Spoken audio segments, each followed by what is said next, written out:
नमस्कार। हरी भूमि news bulletin में आपका स्वागत है। सबसे पहले नजर डालते हैं आज की प्रमुख हेडलाइंस पर।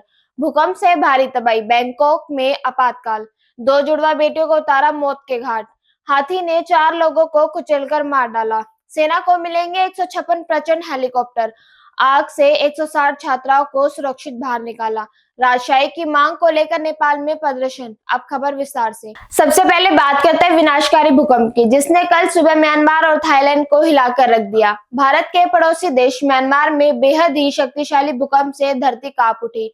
इसका असर थाईलैंड की राजधानी बैंकॉक में भी देखने को मिला है। भूकंप का केंद्र म्यांमार में था और इसकी तीव्रता रिक्टर पैमाने पर 7.7 मापी गई। भूकंप से अभी तक 59 मौतों की पुष्टि हुई है, लेकिन अंदेशा जताया गया है कि मरने वालों की संख्या हजारों में हो सकती है। म्यांमार में भूकंप से जान माल की ज्यादा तबाही हुई है। म्यांमार सरकार ने अंतर्राष्ट्रीय मदद की गुहार लगाई है। अधिकारियों ने बताया कि बैंकॉक में एक निर्माणाधीन बहुमंजिला इमारत भूकंप के झटकों से भर-भराकर ढह गई। इमारत के मलबे में 40 से अधिक मजदूरों के फंसे होने की आशंका है। ग्रेटर बैंकॉक क्षेत्र की आबादी 1.7 करोड़ से अधिक है, जिनमें से कई लोगों की ऊंची इमारतें वाले अपार्टमेंट में रहते हैं।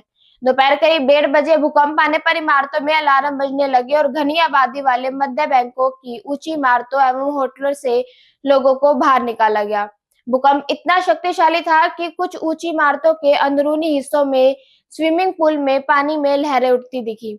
इस शक्तिशाली भूकंप के बाद भारत के कई राज्यों में भी भूकंप के झटके लगे हैं। पश्चिम बंगाल की राजधानी कोलकाता, मणिपुर की राजधानी इम्फाल में भी हल्के झटके महसूस हुए। इसके अलावा पूर्वोत्तर भारत के राज्य मेघालय में भी भूकंप आया है।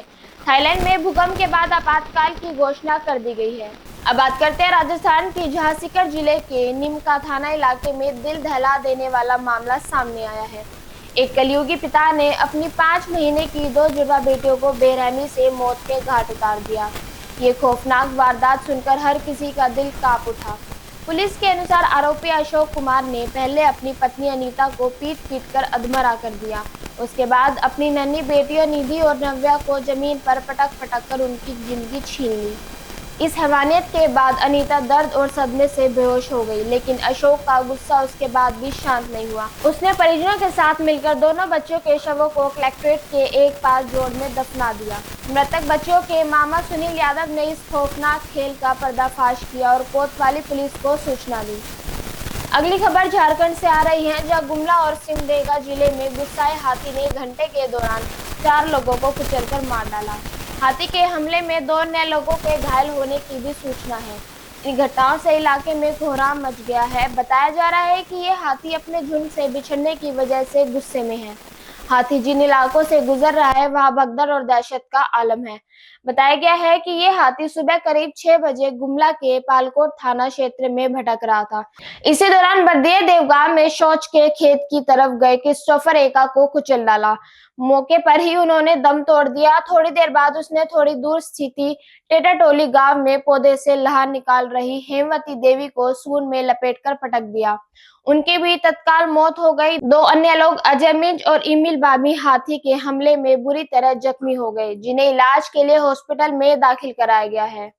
अब बात करते हैं भारतीय सेना की। भारत ने 156 मेड इन इंडिया LCH प्रचंड हेलीकॉप्टर खरीदने के लिए अब तक के सबसे बड़े रक्षा सौदे को मंजूरी दे दी है।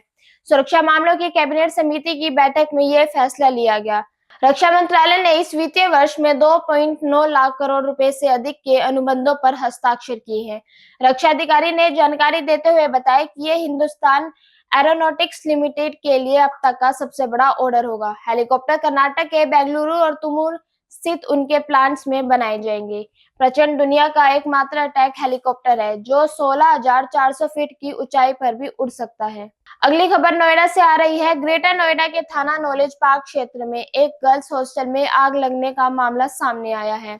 यहाँ स्थित अन्नपूर्णा गर्ल्स हॉस्टल में अचानक आग लग गई, जिसकी वजह से पूरे परिसर में धुआं भर गया। दमकल विभाग की टीम ने अंदर फंसी 160 छात्राओं को सुरक्षित बाहर निकाला।